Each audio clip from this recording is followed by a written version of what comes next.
Lift যদি যেতে বলি যাবে ওরা রাইট, আমরা যদি সকাল বলি বলবে ওরা নাইট।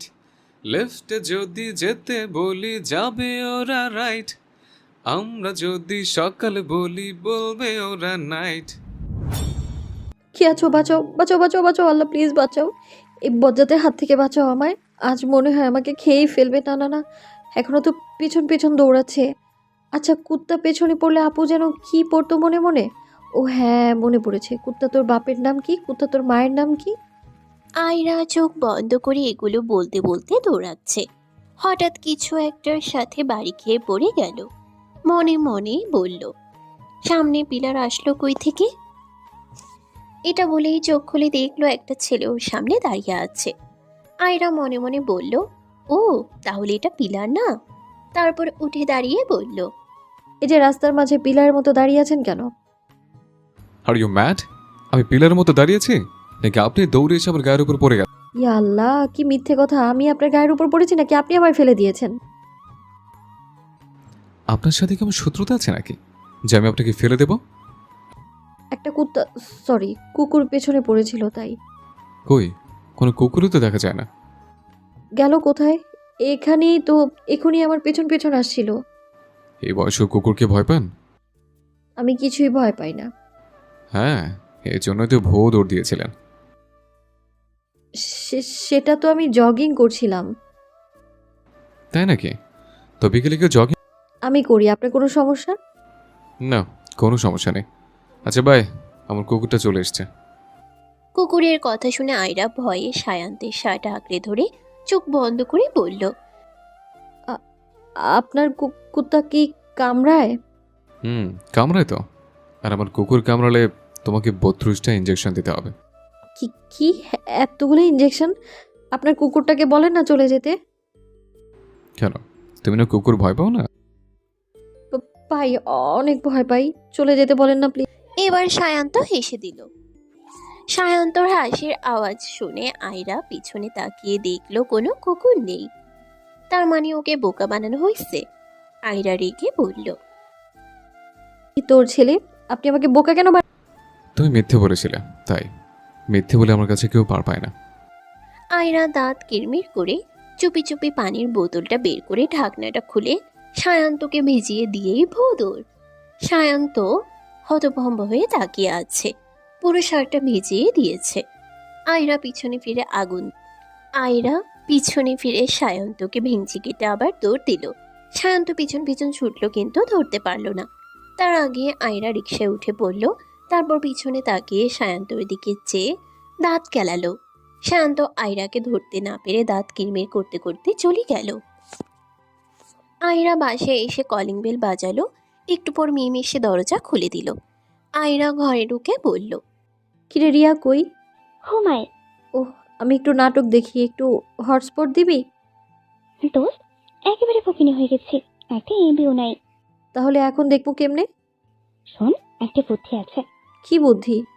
পাশের ফ্ল্যাটে ওয়াইফাই আছে, দেখি চাইলে পাসওয়ার্ডটা দেয় কিনা। পাশের ফ্ল্যাটে কারা থাকে? আজকে 4টা ব্যাচেলার ছেলে উঠেছে। ও, তাইলে তো নেয়াই যায়। চল, গিয়ে একটু পাসওয়ার্ডটা চাই। মিম আর আয়রা দরজা খুলে পাশে ফ্ল্যাটে ঢোকা দিল। একটু পর একটা ছেলে দরজা খুলতেই আয়রা বলল, হাই, আমি মুমতাহিনা আয়রা। আর ও আমার ফ্রেন্ড মিম তালুকদার। আপনি? নীরব হাসান। ওহ, আপনি কোন ইউনিভার্সিটিতে? জগন্নাথ। আপনারা? ওয়াও, আমরাও। কোন ইয়ার? 4th ইয়ার। আপনার? First year. আপনি কি একাই থাকেন এখানে?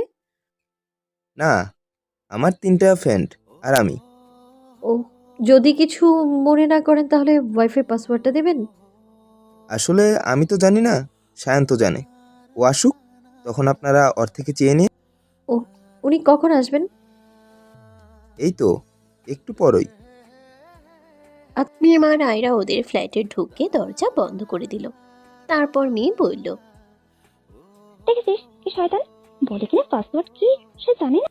পাসওয়ার্ড তো আমি নিয়েই ছাড়বো, খালি সায়ান্ত নাকি বায়ান্ত ওইটাকে আসতে দে। যদি না দেয়? চা পাতি দিয়ে পিস পিস করব। মিম আবার হাসলো, সাথে আয়রাও হাসলো। রাত 8টা। সায়ান্ত বাসায় এসে কলিং বেল বাজাতেই নীরব দরজা খোলার আগেই ওই পাশের ফ্ল্যাট থেকে আয়রা দরজা খুলে বলল। Excuse me. একটা মেয়ের গলা পেয়ে সায়ান্ত পিছনে ঘুরে আয়রাকে দেখেই বলল। আপনি? আপনি এখানে কি করেন? তার আগে বলেন আপনি এখানে কি করেন? আমিও থাকি এখানে। ওদের কথার মধ্যে নীরব আর মিম দুজনেই চলে আসলো। তারপর নীরব দোস্ত, ওরা বলছে ওয়াইফাই পাসওয়ার্ড দি। গার্লস নট অ্যালাউ, বয়েজরা হলে দিতাম। আমিও দেখি আমাদের না দিয়ে কিভাবে ওয়াইফাই চালায়। এটা বলে মিমকে নিয়ে দরজা অফ করে দিল। সায়ান্ত রুমে ঢুকে দরজা অফ করে দিল। রুমে এসে আয়রা বলল। লাউড দিয়ে গান ছাড় যেন পড়তে না পারে। মিমও গান ছেড়ে দিল লুঙ্গি ডান্স। গানের শব্দে রিয়া ঘুম থেকে উঠে বলল।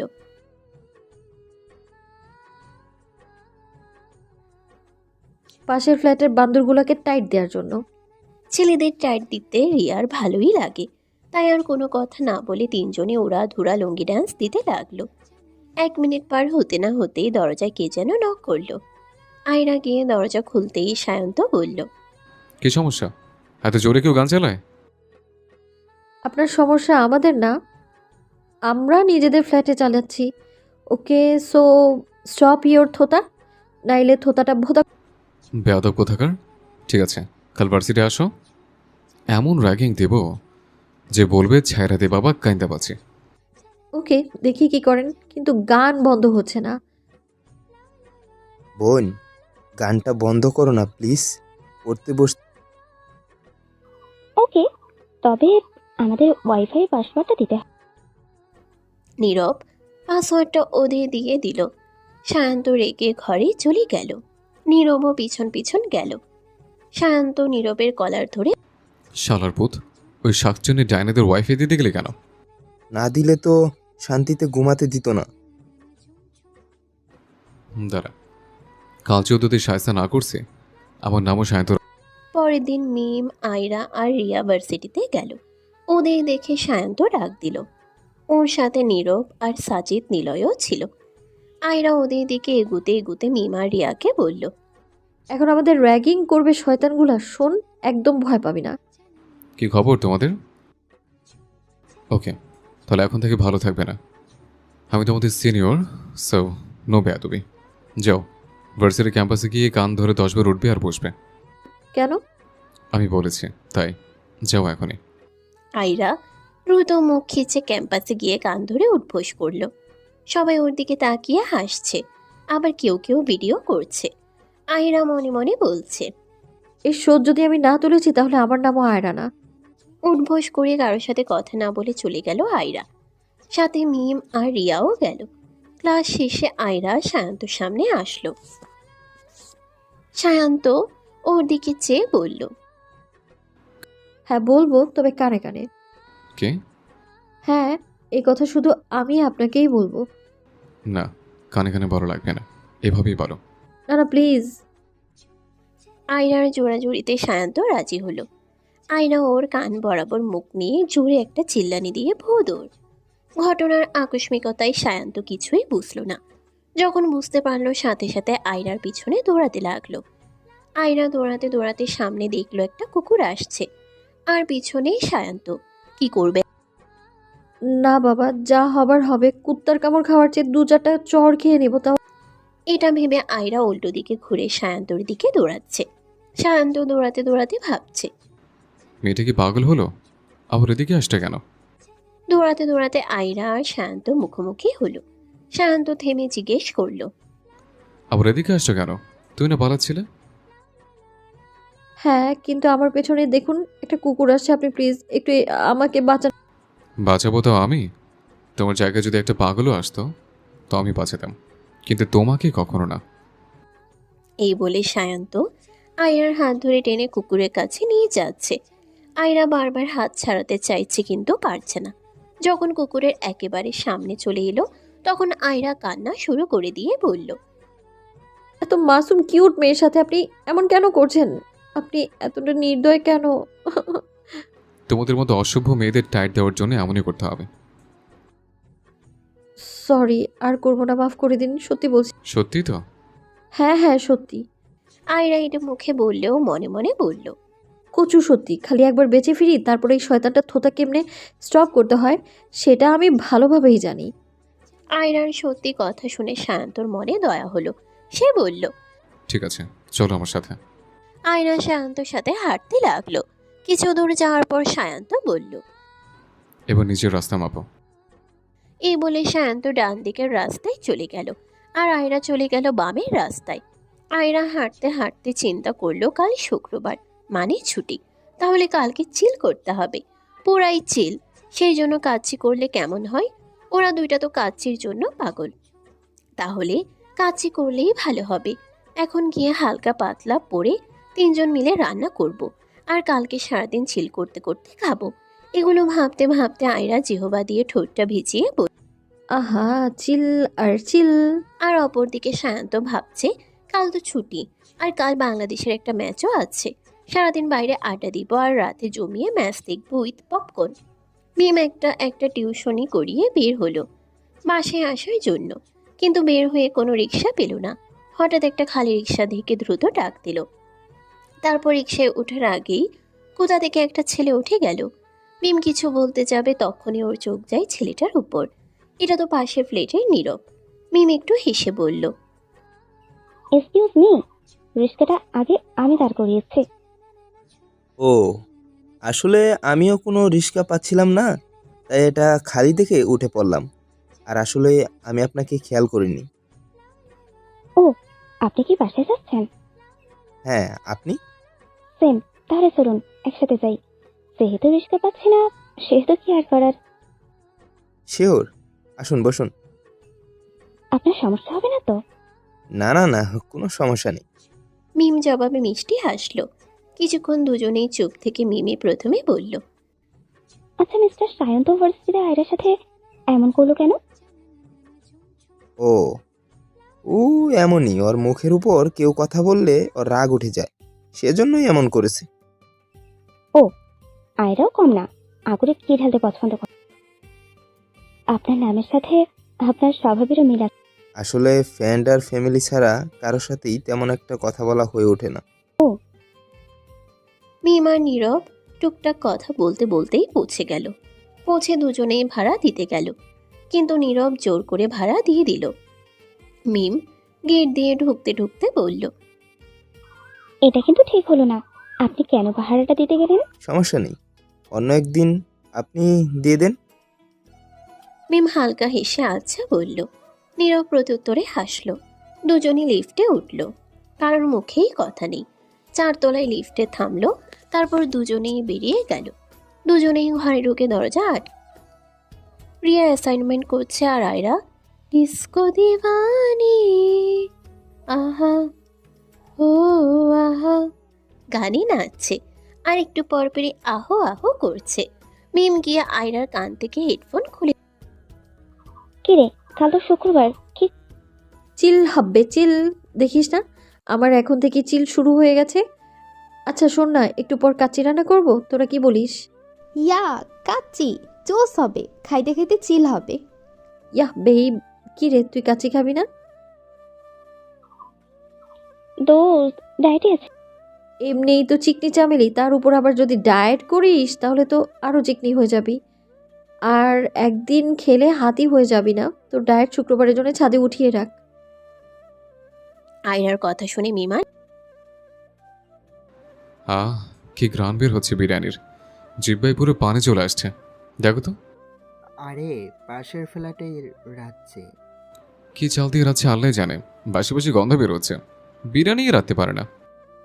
তুই তো একটু আগে বললি বিরিয়ানির ঘ্রাণে তোর জিহ্বায় পানি চলে এসেছে। আমি তো জানতাম যে বিরিয়ানি গ্রান পাশের ফ্ল্যাটে থেকে আসছে। ও, এখন পাশের ফ্ল্যাটে থেকে ঘ্রাণ আসছে বলে বাসি হয়ে গেল? ওই তোর তো এত শত্রুতা কেন ওদের সাথে? অবশ্যই শত্রুতা আছে, বেয়াদব সব করে। তুইও না শুধু শুধুই এমন করিস। শুধু শুধু কি ঠিকই বলছে সায়ন্ত, গার্লস আর স্টুপিড। নিলয় কান থেকে হেডফোন খুলে বলল, তারপর আবার বলল, চল সায়ন্ত, ওদের একটু ডিস্টার্ব করে আসি। কি সুন্দর আমাদের রেখে কাজ শিখাবে? তা হবে না। চল দোস্ত। দুজনই উঠে রান্নাঘরে গেল। ওদের রান্নাঘরের বিপরীতে আয়রাদের রান্নাঘর, তাই ওপাশ থেকে এপাশে কিছু বললে স্পষ্ট শোনা যায়। সায়ান্ত আর নিলয় রান্নাঘরে এসে দাঁড়ালো। তারপর সায়ান্তই প্রথমে বলল, ছি, কি রাচ্ছে, একদম বাসি গন্ধ বেরোচ্ছে। এই গন্ধের জন্য ঘরে একদমই থাকা যাচ্ছে না। কি এগুলো রাচ্ছে? মনে হচ্ছে কোনো শাকচুন্নির দল এগুলো রাচ্ছে। সায়ান্ত কথা ওপাশ থেকে আয়রার গায়ে তীরের মতো বিঁধল। ও দাঁত কিরমির করে কোন পিশাচের যেন নাকটা লম্বা হয়ে গেছে, খালি অন্যদের খাবারের ঘ্রাণ নেয়। নাকটা চাকু দিয়ে কেটে ফেলতে হবে। গার্লসদের আমি শুধু শুধু স্টুপিড বলি নাকি এই জন্যই বলি কাউকে সম্মান করতে জানে না? ভয়েসরাও সম্মান পাওয়ার যোগ্য হলে সম্মান দিতাম। আরে চল তো এখান থেকে, দুইটা কাউয়া কাকা করছে, এখন কি আমাদেরও কাকা করতে হবে নাকি? আমরা গিয়ে চিল করবো এখন, চল। এটা বলে ওরা রান্নাঘর থেকে চলে গেল। ওই পাশ থেকে ওরাও বুঝলো যে ওরা চলে গেছে, তাই বাক্য খরচ করে লাভ নেই। তাই ওরাও রান্নাঘর থেকে চলে আসলো। ওদের দেখে নীরব বলল, কি জ্বালাতে পেরে যদি তোদের শান্তি লাগে তাহলে গিয়ে তরকারিটা গরম কর। সেই দুপুরে বুয়া রান্না করে দিয়ে গেছিল, এখনো গরম করা হয়নি। আজ সাজিদ গরম করবে। সাজিদ আর কোনো উপায় না পেয়ে তরকারি গরম করতে গেল। আয়রা, মিম আর রিয়া বসে বসে মুভি দেখছে। হঠাৎ ইলেকট্রিসিটি চলে যেতেই ওয়াইফাইও চলে গেল। মুভির মাঝ দিয়ে ইলেকট্রিসিটি চলে যাওয়ায় তিনজনের মাথায় বিগড়ে গেল। আয়রা রেগে বল, বালের কারেন্ট, এক্ষুনি যাইতে হলো। কি সুন্দর একটা রোমান্টিক সিনে ছিলাম, এক্ষুনি চলে। ঘুমাবো। আমার আমার একটু ঘুম আসছে না, তোরা ঘুমা, আমি ছাদ থেকে একটু ঘুরে আসি।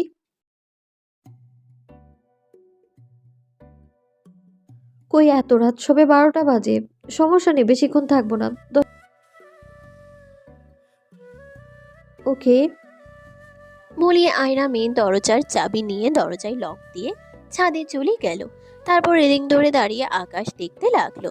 রাতের আকাশ অনেক সুন্দর, চারপাশে তারার মেলা আর মাঝে চাঁদের আলোর খেলা। ভীষণ মায়াময় রাতের আকাশ। আয়রা মুচকি হেসে ভাবতে লাগলো, একটা গান হলে মন্দ হতো না।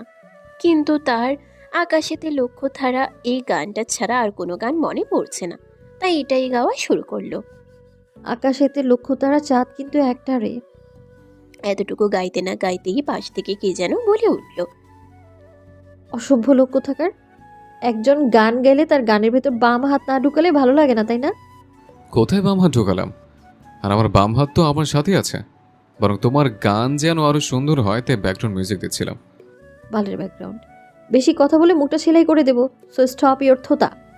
তোমরা মেয়েরা কথা কথা বাল বলো কেন? আর স্টপ ইউর থোতা না বলে মাউথ বললেই পারো।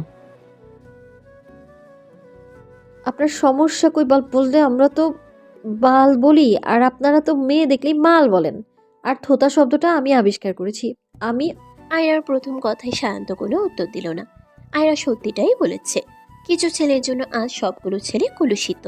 কিন্তু আয়রার দ্বিতীয় কথার উত্তরে বলল, তুমি ইউনিক না, তুমি হলো পাগল। আয়রাকে পাগল বলে আয়রা খুব রেগে গেল। কোনো কথা না বলে দৌড়ে ছাদের দরজা দিয়ে বেরিয়ে বাইরে থেকে দরজা লাগিয়ে দিল। প্রতিবারের মতো এবারও সায়ন্ত বুঝার আগে কাজটা হয়ে গেল। সায়ন্ত দৌড়ে দরজার কাছে গিয়ে বলল, আয়রা, দরজা খোলো। খুলবো না। আপনি আমাকে পাগল বলেছেন কেন? সন্ধ্যায় যে তুমি আমাকে কাউয়া বলছো, তার কি হবে? ভালো হয়েছে বলছি। আমিও বলছি ভালোই করছি। আচ্ছা, তাহলে এই ভালো কাজের জন্য উপহার স্বরূপ আপনি আজকে ছাদে বসে বসে মশার কামড় খান। গেলাম আমি, টাটা। এটা বলেই আয়রা হাসতে হাসতে চলে গেল। সায়ন্ত রাগে দাঁত কিরমির করে বলল, একবার বের হতে পারলে ঠাঠি একটা চড় মারবো, বেয়াদব মেয়ে। কিন্তু এখন নামবো কিভাবে? ফোনও তো আনিনি। সায়ন্ত বিরক্তি নিয়ে দোলনায় বসে রইল। 20 মিনিট হয়ে গেল আয়রা শুয়ে আছে, কিন্তু ঘুম আসছে না। তাই আবার উঠে ছাদে যাওয়ার জন্য বের হলো। আয়রা বেমালুম ভুলে গেল যে সে ছাদে সায়ন্তকে আটকে রেখে গেছে। তাই ছাদে গিয়ে কাউকে রেলিং ধরে দাঁড়িয়ে থাকতে দেখে আয়রা ভয়ে চিল্লিয়ে উঠে বলল, পিছন থেকে কারো ভূত ভূত আওয়াজ শুনে সায়ন্ত দৌড়ে এসে আয়রার মুখ চেপে ধরে বলল, এই বেয়াদব মেয়ে, এমন চিল্লাচ্ছ কেন? আয়রা হাত দিয়ে ইশারা করছে ওর মুখ থেকে হাত নামাতে। সায়ন্ত হাত নামাতেই আয়রা চেঁচিয়ে বলল, তো চিল্লাবো না তো কি করব? এভাবে ভূতের মতো দাঁড়িয়ে থাকলে তো চিল্লাবই। তুমি তো আমাকে আটকে রেখে গিয়েছিলে, সেজন্য। আয়রার মনে পড়ল যে কিছুক্ষণ আগে সে সায়ান্তকে আটকে রেখে গিয়েছিল। এবার ভয়ে ঢোক গেলে সায়ান্তর দিকে তাকিয়ে দেখলো সে রেগে তার দিকে তাকিয়ে আছে। আয়রা ব্যাপারটাকে সহজ করার জন্য দাঁত কেলিয়ে বলল, দেখুন, আজকে আকাশটা সুন্দর না? এগুলো বলে লাভ নেই।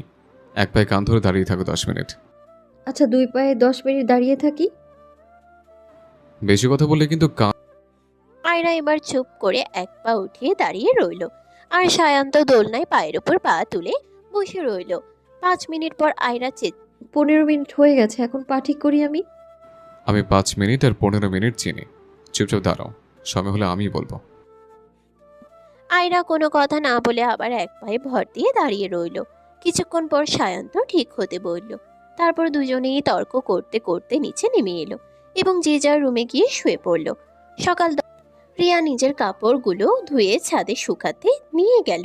ছাদে এসে দেখে নিলয় দাঁড়িয়ে দাঁড়িয়ে আগ চাবাচ্ছে। রিয়া কিছু বলল না, চুপচাপ গিয়ে কাপড় মেলে দিতে লাগলো। হঠাৎ নিলয় খোঁচা মেরে বলল, কিছু কিছু মানুষের একদম ম্যানার নাই। ভালো মন্দ কিছু রান্না করলে যে পাশের ফ্ল্যাটেও দিতে হয় সেটাই জানে না।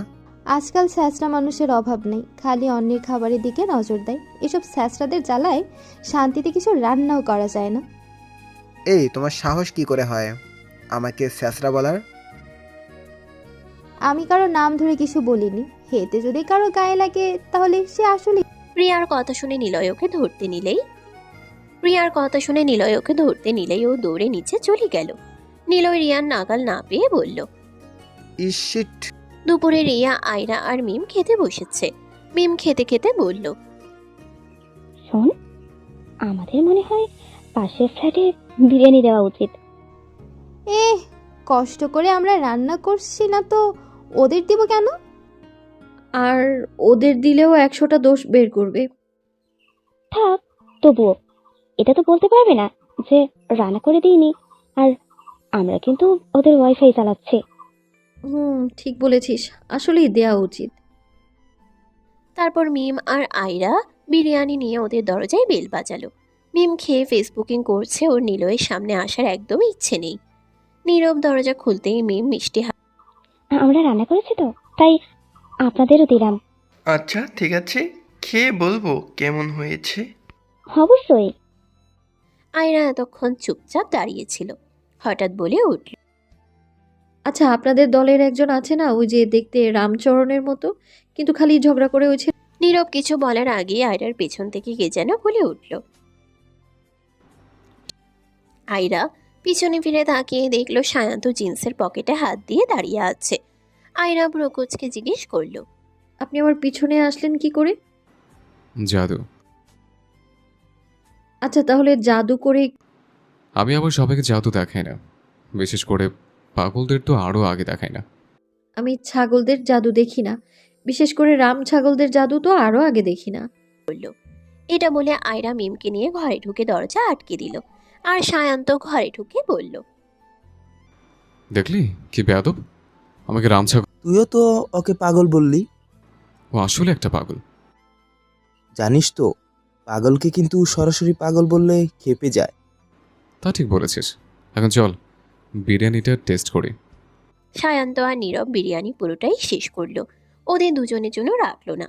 বিরিয়ানি শেষ হবার পর নীরব জিহবায় কামড় দিয়ে বলল, শ্শ্, ওদের জন্য তো রাখলাম।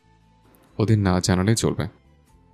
ওকে কিন্তু ওই দুইটা তো না কেটে। আচ্ছা চল দুটোকে তুলি। নীরব গিয়ে সাজিদের মুখে এক গ্লাস পানি ঢেলে দিল, কিন্তু সাজিদ না উঠে বালিশে মুখ গুজে উপর হয়ে শুয়ে পড়ল। আর সায়ান্ত নিলয়ের নাকে কাগজ দিয়ে সুড়সুড়ি দেওয়া শুরু করলো। সুড়সুড়ি দিতেই নিলয় এক লাফে উঠে বসে পড়ল। নীরব সাজিদকে ওঠানোর ব্যর্থ চেষ্টা করে সায়ান্তকে বলল, আরে ইয়ার, এমনি বিরক্ত করিস না প্লিজ। খেয়ে আয়। বলল নীরব সাজিদকে ওঠানোর ব্যর্থ চেষ্টা করে সায়ান্তকে বলল। ভাই, ওরে উঠানোই যাচ্ছে না।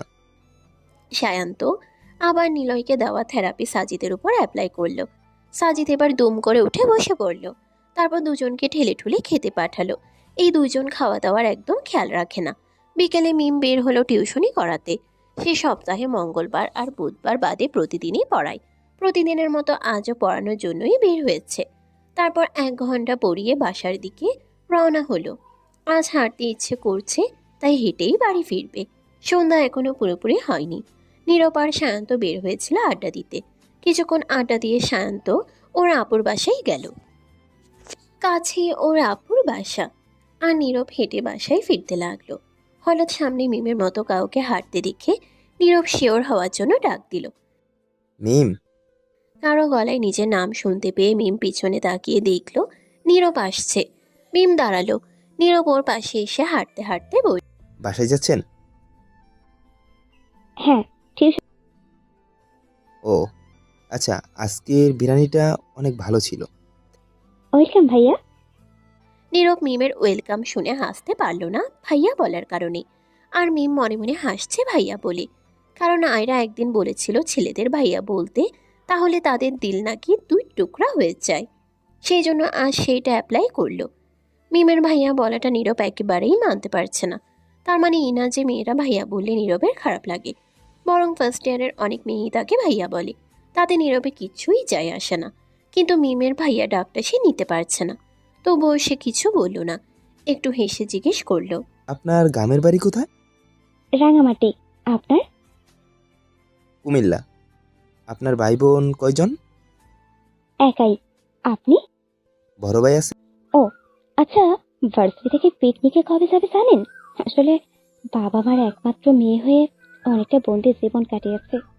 ইন্টারমিডিয়েটেও কোথাও যেতে পারিনি, তাই এবারের পিকনিকটা নিয়ে অনেক এক্সাইটেড। ও, সম্ভবত পিকনিকের নোটিশ কাল দিয়ে দিবে। আর এবার অবশ্যই আপনার যাওয়া হচ্ছে। এক্সাইটমেন্টটা ধরে রাখুন। মিম মিষ্টি একটা হাসি দিল। তারপর দুজনেই বাসায় চলে গেল। একটু পর পর 4 বান্দরের চিল্লানিতে আয়রা আর রিয়ার মাথা গরম হয়ে গেছে। মিমের কোনো রিয়াকশন নাই। আয়রা রেগে বলল, আর টিকতে পারতেছি না, এত জোরে চিল্লায় মনে হয় ডাকাত পড়ছে। চল তো একটু শায়েস্তা করে আসি, এভাবে বসে থাকা যায় না। আয়রা আর রিয়া বেরিয়ে ওদের দরজায় বেল বাজালো, কিন্তু কেউ খুলল না। আরও 2 বার বাজানোর পর নিলয় দরজা খুলে ওদের দেখে বলল, রাতে আমরা ভিক্ষা দেই না, দয়া করে আসতে পারেন? রিয়ার মেজাজ তুঙ্গে উঠে গেল। রিয়া নিলয়ের কলার ধরে বলল, কারে ভিক্ষুক বললি তুই? একদম পেপে দিয়ে চেপে দি। তোর সাহস তো কম না, তুই তুকারি করিস আবার গায়ে হাত দিস। নিলয়ের এমন চড়া গলার আওয়াজ পেয়ে সায়ন্ত এসে দেখে এই অবস্থা। সায়ন্ত জিজ্ঞেস করল, কি হয়েছে? কি আর হবে, আপনারা এত জোরে চিল্লান কেন? আমাদের ফ্ল্যাটে আমরা চিল্লাবো, আপনাদের কি? আমাদের কি শোনা? আয়রা চল। রিয়া আয়রা কথা বলার সুযোগ না দিয়ে একটানে ঘরে নিয়ে এলো। আয়রা বলল, কিরে নিয়ে এলি কেন? কাটা দিয়ে কাটা তুলবো, দেখ এখন কি করি। রিয়া সাউন্ড বক্সে ফুল ভলিউমে আখ মারে গান চালালো। আয়রা রিয়ার কাণ্ডে হেসে দিল। তারপর কিছুক্ষণ পর নীরব এসে বলল তারা আর চিল্লাবে না। তখন রিয়া গান বন্ধ করলো, কিন্তু রিয়ার গায়ের জ্বালা মিটছে না। রাতে শোয়ার সময় সায়ন্ত নিলয়কে বলল, দোস্ত, তোর এই কথাটা বলা উচিত হয়নি। বুঝতে পারিনি এমন হবে। সরি। ওকে, ঠিক আছে। অনেকক্ষণ ধরে রিয়া যাওয়ার চেষ্টা করছে কিন্তু পারছে না, কারণ নিলয় পথ আগলে দাঁড়িয়ে আছে।